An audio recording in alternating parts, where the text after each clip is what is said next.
Hi, and welcome to the show where we share the stories of the many who intersect with our healthcare system but are rarely heard from. My name is Kevin Poe, founder and editor of Kevin MD. Rate and review the show at kevinmd.com/rate. Subscribe at kevinmd.com/podcast. Today in the show, we have John Machata. He's a family physician, and we're going to talk about his Kevin MD article titled How This Primary Care Doctor Found His Dream Practice. John, welcome to the show.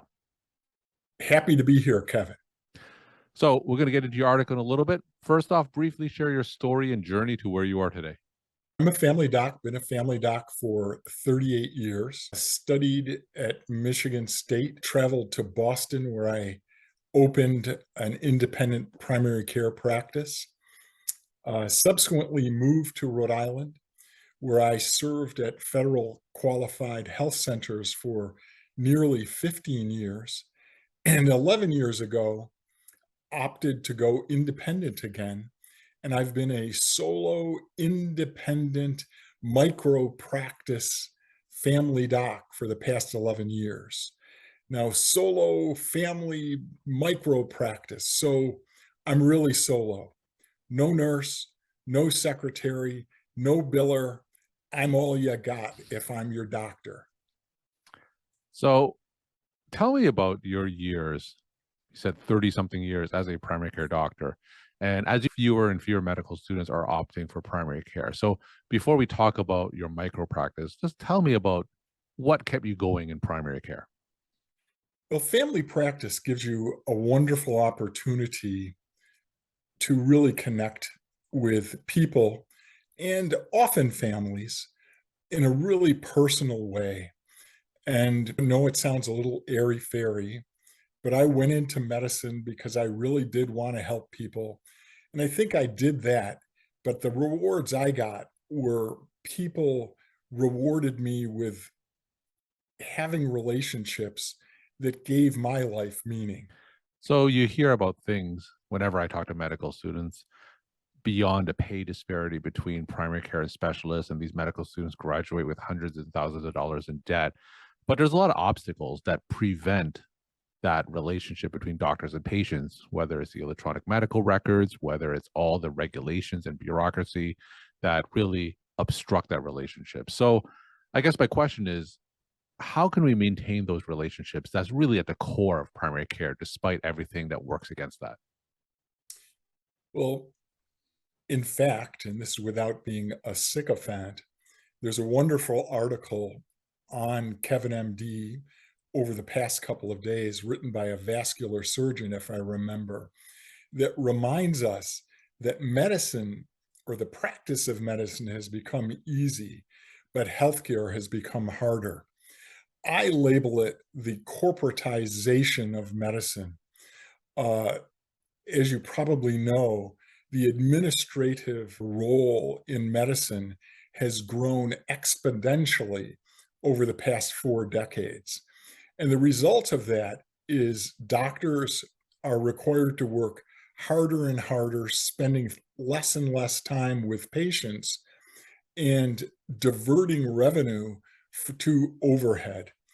And the result has been a corporatization, which results in doctors spinning the hamster wheel as fast as they can, but they're needing to get patients in and out of the office rapidly. And that has resulted in a terrible erosion of the therapeutic alliance between doctors and patients. All right. So let's talk about your unique setup. It's a micro practice, and you talk more about that in your Kevin MD article titled How This Primary Care Doctor Found His Dream Practice. And before talking about the practice itself, just give a lead up, give a summary of the events leading up to the formation of the micro practice. Without being too melodramatic, when I left the federally qualified health centers, and I served at 2 different health centers, I entered a premier, and I say that in quotes, of course, because I'm going to saying it sarcastically, family practice in Rhode Island.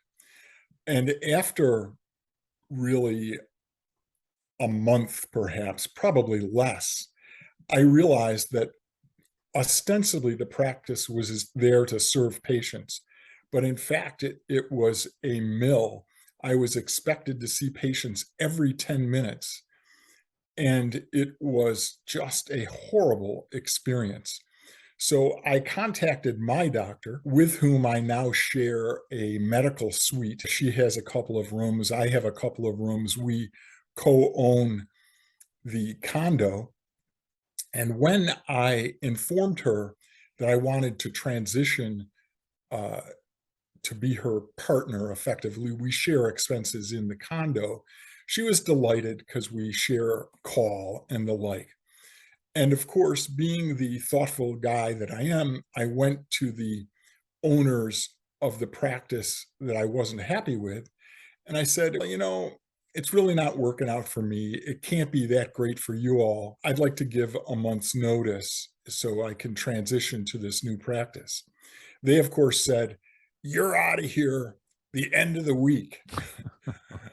And I said, "Whoa." Of course, I also said, "We're not talking anymore. May I have your lawyer's card?" And I then contacted a lawyer and got out of there in a week.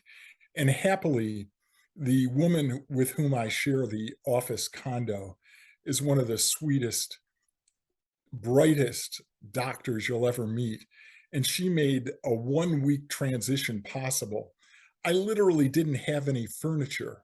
So I'm not putting in a plug for Jeff Bezos, but thanks heaven for Amazon. I was working during the day and staying up till midnight every night, putting together furniture delivered by Amazon, buying a computer, buying a scanner, buying everything I needed to set up my practice. And a week later, indeed, I saw my first patients. So contrast your day in the micro practice with the previous job you had. In the previous practice, as I stated, we had 20 minutes for a new patient and 10 minutes for a routine visit. In my practice, I allot 55 minutes for a new visit or an annual check in and 25 minutes for a routine visit. I also buffer every appointment. So after every appointment, there's 5 minutes during which time I can address faxes, answer phone calls, call pharmacies to address prescriptions. Bottom line is 99% of the time, I have plenty of time to address my patient's needs, be cordial, and set up a follow up if appropriate. In sum, I'm not time pressured. Patients don't feel time pressured, and I'm able to do my work without feeling like I'm a hamster on a hamster wheel. Now tell me about the business structure of this practice. Like, how do you get paid? It's a fee for service practice. Because I was at a federally qualified health center, many of my patients followed me. Of course, you can't solicit patients, but they found out where I was and followed me. And I say this proudly, I still serve almost 25% of my patients are Medicaid patients. Which is to say, reimbursement is a lot less. And I'm proud I serve people who aren't particularly well off financially, as well as people who can afford commercial insurance. So it's a fee for service model. I am insurance dependent. And while I like to think I offer concierge care, there is no fee associated with seeing me. Uh, it's worth saying that I'm extraordinarily well compensated because, as I said, I'm a micro practice. I do not have to pay a nurse and a nurse's benefits. I do not have to pay a secretary and a secretary's benefits. And I estimate that alone, I save $150,000 a year, which is to translate that. And so my gross income, I don't have to subtract $150,000 before I get paid. The result is, while my gross income is very similar to other family doctors in Rhode Island, my net ends up being more. Now, I'm not going to lie to you, Kevin. And of course, beware of anybody who says I'm not going to lie to you, because it suggests they've been lying to you up until that point. But I spend an hour or two remoting into my office computer every day to make sure all of my patients' needs are met. Now, I only book 35 hours a week, but in reality, I'm working closer to 45 or 50 hours a week. So I probably work more than the average doc who clocks in and puts in their 40 hours and forgets about it. I do not have that option because I am on call 24/7, 365. Tell me how much of your time is spent on non-clinical tasks like billing and fixing computer problems and installing programs. What percentage of time is dealt with stuff like that? Happily, technical issues are infrequent. From every technical perspective, my applications and software are quite stable. So that's very infrequent, far less than an hour a week. I would say an hour or two a month, perhaps. But I do spend a substantial amount of time reconciling claims every week. My best guesstimate is about 5 hours a week in reconciling claims. And then, of course, you mentioned it, there is the annoyance of such things as NCQA, where I have to be certified as a patient, what is it? PCMH, a patient home. But I don't spend a lot of time on that annually because I have a service, it's called Prime Registry, which data mines my chart. This is sponsored by the American Academy of Family Medicine. It's a wonderful service. So, all of the HEDIS values that I might need to satisfy an insurer or Medicare are data mined, and I have very easy access, and the cost of the service is very low. So, while that used to be a real burden, now that I have Prime Registry, that it is not a great handicap. Now, we have a lot of primary care physicians who listen to the show, and the concept of a micro practice may appeal to them. What kind of a physicians would be suited to a practice like that? Such a doctor would need to be resilient because problems do arise. There was a time when my electronic health record was unstable, and there's nothing quite like your health record going down and you're resorting to paper to require that you be resilient. You need to really be independent. And honestly, I think the person who would be attracted to my practice is somebody who has probably been in the what I call the corporate medical rat race for a few years and love practicing medicine, but are disgusted by the bean counters and the administrative oversight because I don't have to deal with any of that. I'm my own boss 100%, and it's wonderful. Now, you did mention that you were on call 24/7, 365 days a week. So, what happens on things like vacations and whatnot? As I alluded to earlier, I'm blessed with a wonderful colleague who, in fact, is going on vacation next week. I will be attending to her patients while she's away. And when I go on vacation, she attends to my patients. The bottom line is that with the advent of telemedicine, COVID obviously gave us this gift. Telemedicine has enabled me to deal with more than 95% of my patient problems remotely when I am on vacation. I was on vacation not too long ago. I had no need for my coverage physician. I did speak with patients every day I was away. It wasn't 100% vacation like you might get if you were a corporate doctor, but the patient's needs were met because I knew the patients and I was able to attend to their problems without any great difficulty. We're talking to John Machata. He's a family physician, and we're talking about his Kevin MD article titled How This Primary Care Doctor Found His Dream Practice. So, John, for those other physicians who may be interested in a micro practice like yours, and they're in that corporate rat race, as you so put it, What are some of the next steps that they can do? If I were to rephrase the article is, do you want to practice in a wonderful setting with a wonderful colleague? And it is my goal to gift my practice to a physician to take over the 700 patients that I am now serving. Because in my area, there is a relative shortage of primary care doctors and certainly family doctors. And I'm trying to avoid the trauma of them having to look for a new doctor. I'm hoping to find a doctor who is amenable to my style of practice. One can't ask that one be identical in their practice style. Everyone has their own practice style.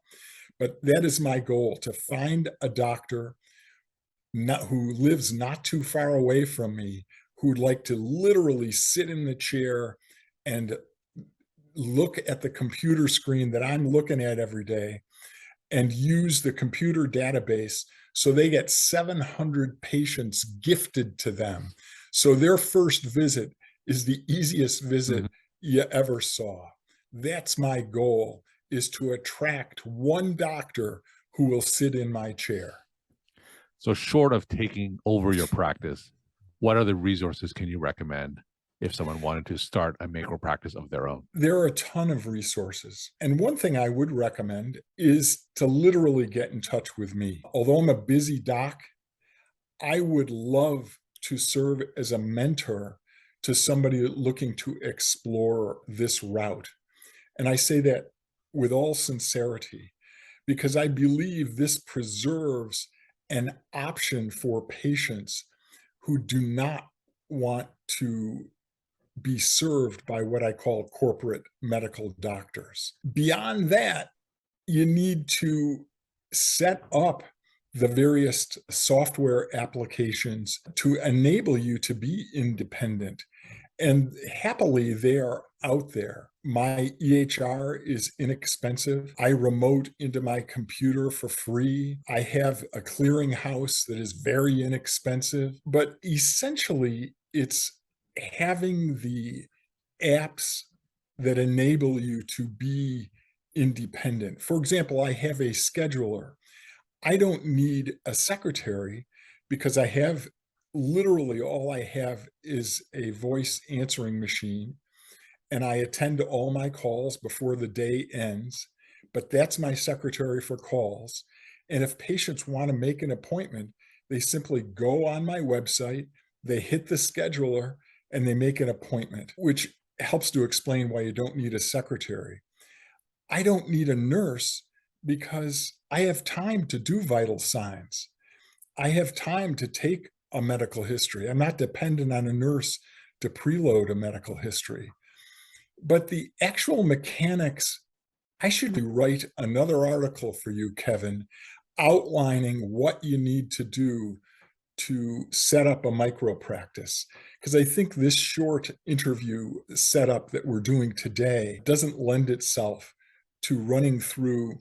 There's probably 12 to 15 critical apps that you need to have in order to set it up.